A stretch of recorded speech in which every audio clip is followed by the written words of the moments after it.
Entonces, aquí nosotros tenemos el Plan Nacional de la Gestión porque teníamos la política, teníamos la ley, pero ¿cómo vamos a implementar? ¿Cómo es que se va a implementar? Entonces, para implementar hay que hacer un plan, obviamente, un plan nacional. Y esto tiene un alcance de 2014 al 2021. Y el Planager, como se llama, Plan Nacional de Gestión de Riesgos y Desastres, tiene una visión y tiene una misión, ¿no? La misión es una sociedad segura y resiliente. Imagínense, cuando Jorge preguntaba, ya, ¿hacia dónde tenemos que dirigirnos todos? Hacia esto. O sea, ¿cómo llegar a una sociedad segura y resiliente ante el riesgo de desastres?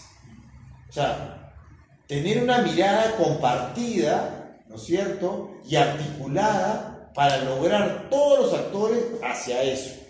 Y la misión es prevenir, reducir y controlar factores de riesgo de desastre, estando preparados para brindar una respuesta efectiva, porque hay respuesta que puede estar mal, sino efectiva, recuperación apropiada ante situaciones de emergencia y desastre y protegiendo a la población. Esto es muy importante, esto es nuevo, que se llama medios de vida. En la reconstrucción no solamente tú vas a restablecer el agua, no solamente la electricidad, sino que ¿qué haces? Que tienes agua y tienes electricidad, pero la actividad de la que yo vivo también está afectada. Entonces el concepto de rehabilitación es, tienes que recuperar la electricidad, tienes que recuperar el agua, pero también debe generar las condiciones que el medio de vida que tiene el ciudadano también tiene que recuperarse, porque eso va a ser la sostenibilidad de eso. Entonces hay un enfoque de rehabilitación que está orientado hacia lo que es el propio medio de vida. Entonces, en el Planager, jóvenes, a las 5 creo que hacemos un corte, ¿no? ¿O no? ¿O seguimos? 5:30. Ya, 5:30, ya. En el Planager, entonces, tenemos lo siguiente, ¿no? El Planager, el objetivo es, como vimos, reducir la vulnerabilidad y sus medios de vida ante el riesgo de desastres. Y para ello, tenemos objetivos estratégicos, ¿no? Los objetivos estratégicos son del Planager, ¿no? Y quiero decirles que todo lo que yo voy a mencionar, les voy a través de la coordinación, les voy a mandar todos estos temas normativos, ¿no? Para que lo tengan ustedes como respaldo para consulta. Entonces, los objetivos estratégicos están desarrollar el conocimiento del riesgo de desastres, lo primero, evitar, entonces, por esto se empieza, ¿no? Tienes que tener la información de la naturaleza del riesgo, ¿no? Si tú has identificado todo esto, o sea, tenemos que tener un conocimiento real, objetivo, actualizado de la academia, de la ciencia sobre eso. Luego, evitar y reducir condiciones de riesgo. Si hay el riesgo, hay que reducir. Desarrollar la capacidad de respuesta ante emergencias y desastres, o sea, las entidades que están en lo que se llama la gestión reactiva. Fortalecer la capacidad de rehabilitación y fortalecer las capacidades de desarrollo de la gestión de riesgo de desastre y la participación de la población y la sociedad organizada para el desarrollo de una cultura de prevención. Ya, esto es muy importante. El concepto de gestión de riesgo de desastre, yo les pregunto, cuando yo no quiero, ¿no? Hay un sismo de 8.5 y las estructuras de Lima van a estar semi-colapsadas, otras van a estar colapsadas, otras van a estar inhabitables. ¿Quién cree que va a venir en la ayuda de la población en el primer momento? Imbécil. Pues tú. ¿Por qué?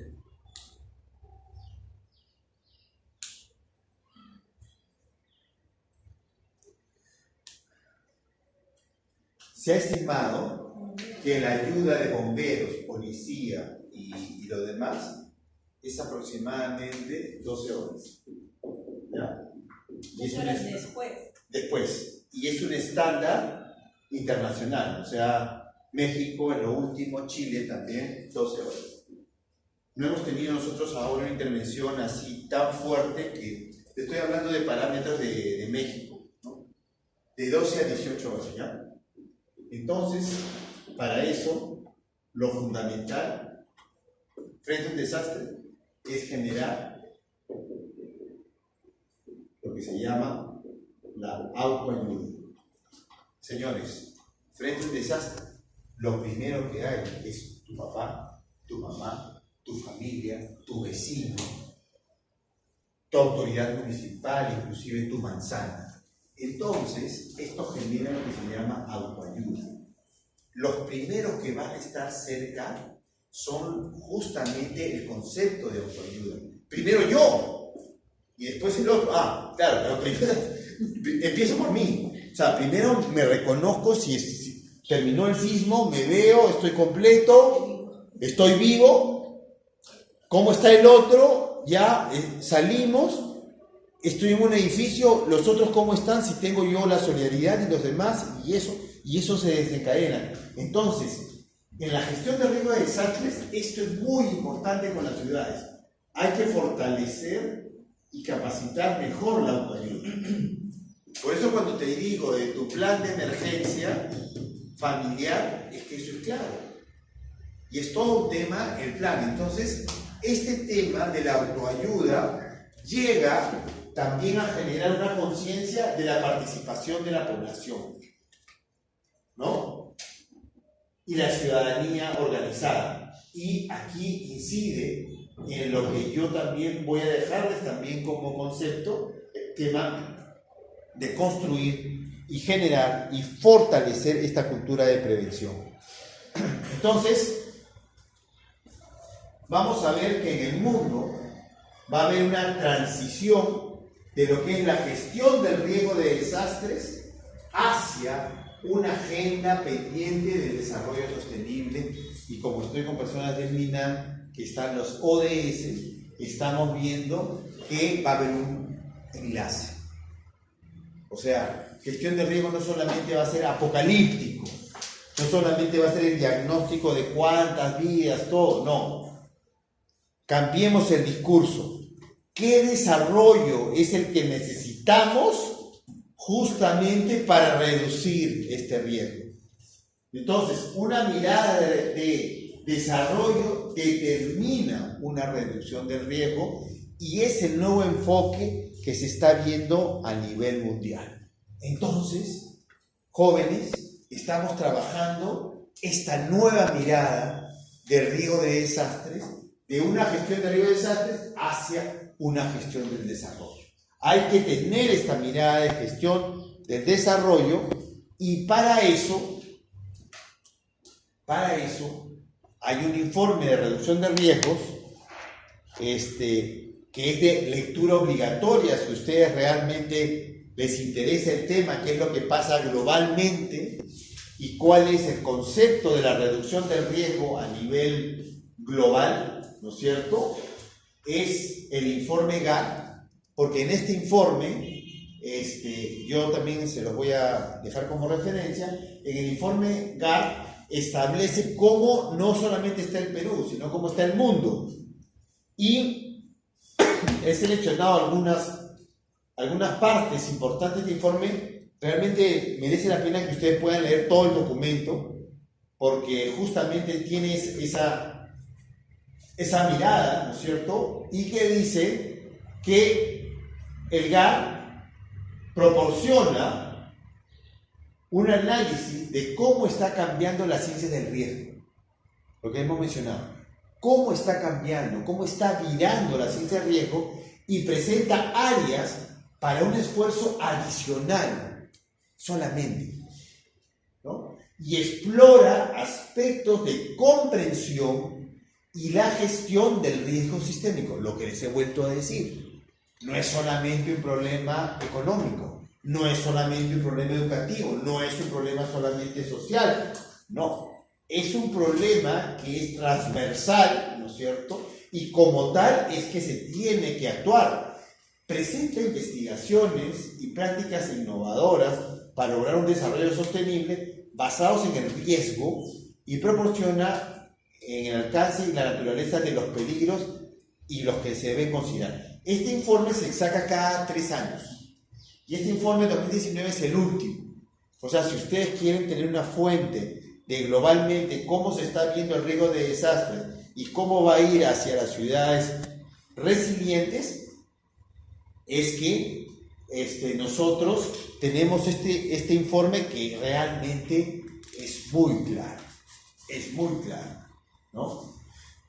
Entonces, es un documento, en este momento, cada 3 años tenemos esto, y bueno, en este momento tiene 15 capítulos, pero lo importante, y como tenemos una participación aquí del tema ambiental, lo interesante ahora que para la gestión de riesgo, para poderlo comprender, tenemos que tener la referencia de Acuerdo de París sobre el cambio climático, ya lo conocen, lo tienen que tener como una consulta y como una fuente y como una referencia, la nueva agenda urbana. En el mismo informe GAR hay enlaces para poder entrar también a esto, la agenda de la acción de Addis y Abeba y la agenda para la humanidad que lo hacen las organizaciones humanitarias.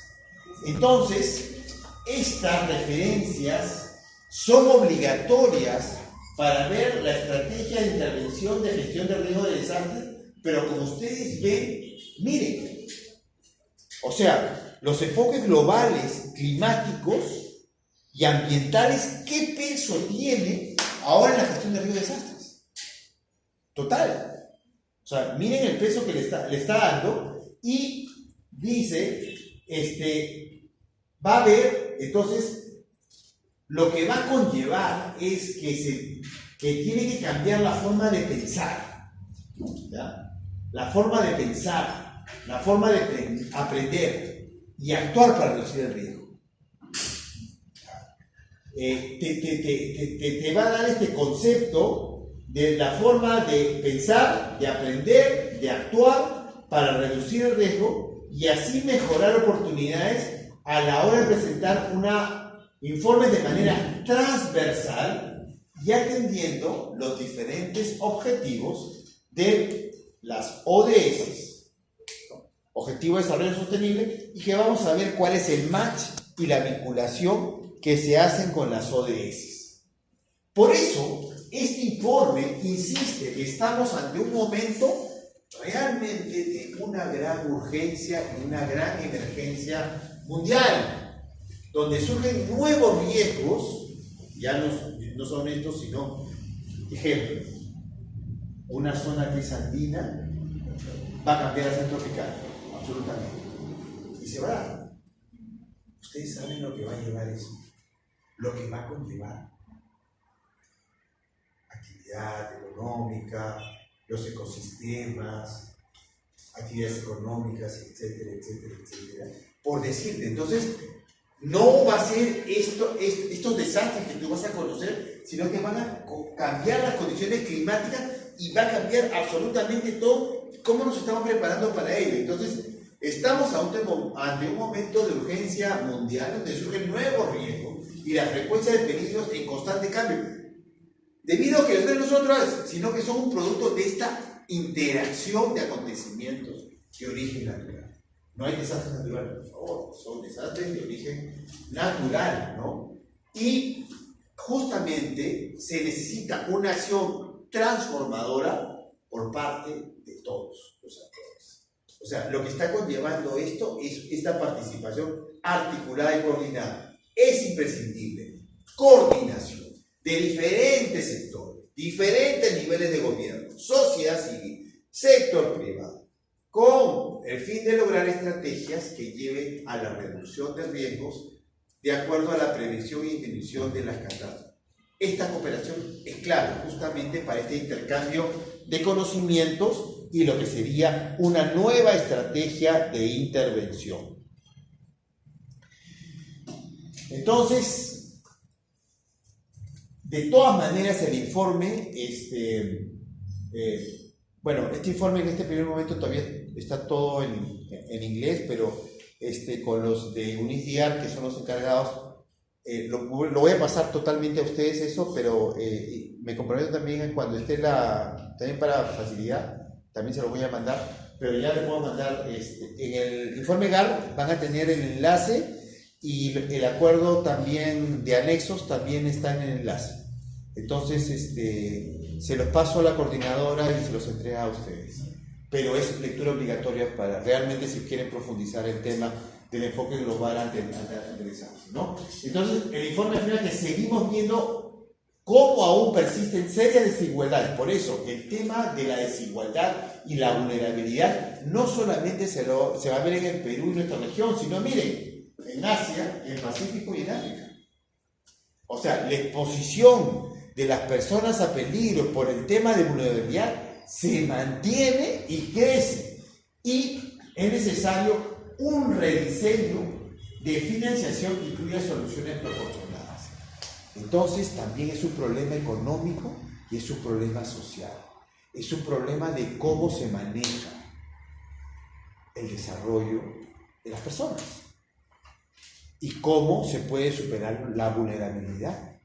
Superando la vulnerabilidad y generando conocimiento, yo creo que esas capacidades te va a conllevar una conciencia de que no vas a exponerte más al peligro, que vas a tener conocimiento de cómo poder construir y cómo asumiendo tu propia responsabilidad profesional, cambiar esta realidad que tenemos ahorita adelante y que hay tanto por hacer, ¿no? Entonces, es preciso tomar conciencia, niveles de humanismo.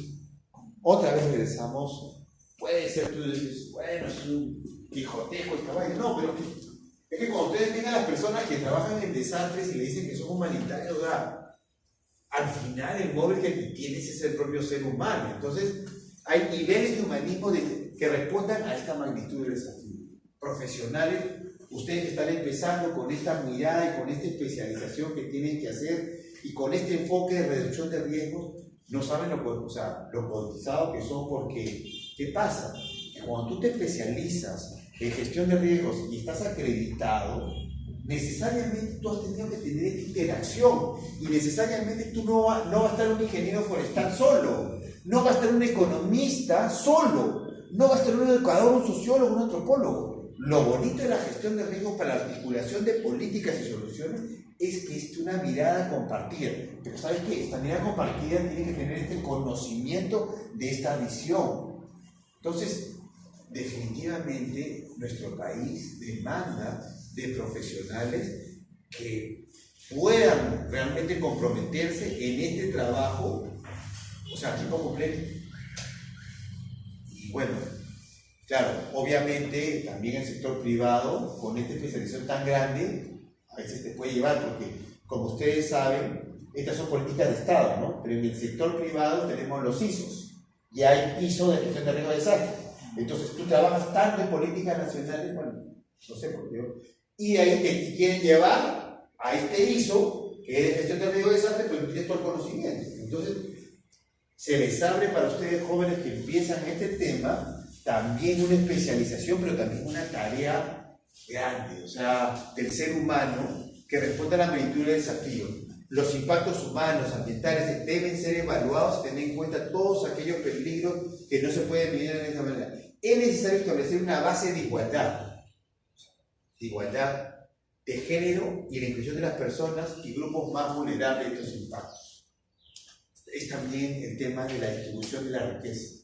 Es el tema de la equidad y también es un tema de la inclusión. Antes, gestión de riesgo no tenía nada que ver equidad, inclusión, ordenamiento del territorio. No, eran ramos, eran bomberos, eran hombres que camilla, brigadas, palas.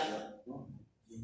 Eso ya pasó, eso ya terminó. No, es un tema de cómo manejamos el desarrollo, cómo manejamos la distribución de la riqueza, cómo consensuamos qué desarrollo queremos y cómo ponemos a la persona en el centro de la acción. Además, hay que contar con más que la mitad de la población mundial vive en los entornos urbanos. Entonces, si más de la población mundial vive en los entornos urbanos frente a los desastres, tenemos que tener una estrategia que nos lleve justamente qué hacer en las ciudades, y eso va a ir a continuación, ¿no? Y hay que crear políticas que incluyan la implementación de estrategias y planes de reducción de riesgo. Ya no solamente ver el tema, qué hacemos con el riesgo, sino de qué forma y de qué manera reducimos este riesgo. ¿De qué manera podemos reducir el riesgo? Cuando desde la cuna y los primeros años comenzamos a entender qué es nuestro suelo, dónde estamos, y conocemos que no es adversa, sino que hay que tener el conocimiento necesario para generar una ciudadanía ambiental con equidad e inclusión. Y, por ende, cambia el modelo, pues. Por eso esto tiene que ser de mediano a largo plazo. O sea, IGAR lo dice. Pero mientras eso, hay políticas y acciones puntuales que se tienen que dar.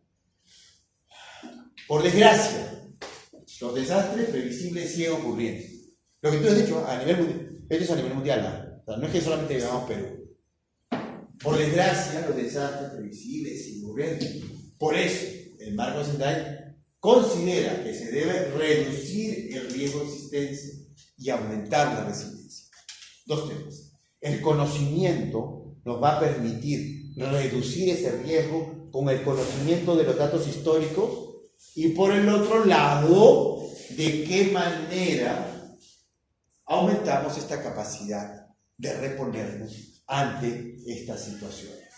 Es cierto que los países han progresado hacia el cumplimiento. De hecho, el Perú también hay esfuerzos, hay instituciones, hay actuaciones que se ve que son las mejoras. No son todas las que se necesitan, pero hay pasos. Tampoco todavía hay brechas grandes. Tenemos que acercarnos más, o sea, tenemos que estar más, ¿no? O sea, yo creo que, un Estado cuando está más cerca y es más eficiente frente a un desastre es cuando lo siente, oye, para eso está claro que yo pertenezco a este país, ¿no? Y cuanto más lejano, no soy parte de nada, ¿no? Entonces todavía hay una brecha grande entre el ciudadano y cómo el ciudadano percibe a sus autoridades frente a ese desastre, ¿no? O sea, todavía lo hay, ¿no? Y necesitan una reflexión crítica sobre cómo sus países pueden llegar a ser más resistentes. Y el informe GAR te deja esa reflexión y ese compromiso abierto, y como ustedes saben, el secretario general de Naciones Unidas que hace el informe GAR es de una de las agencias de Naciones Unidas, ¿no? Y dice, si tuviera que seleccionar una oración para descubrir el estado del mundo, Guterres dice, diría que estamos en un mundo en el que los desafíos globales están cada vez más integrados y las respuestas están cada vez más fragmentadas. Y si esto no se revierte, es una receta para el desastre. Así de claro está, así de claro es, y lo advierte en el año 2019 y lo dice en el Pleno de la Asamblea General de las Naciones Unidas este año, ¿no? Entonces, hacemos un alto aquí un momento y para ya entrar a ciudades resilientes.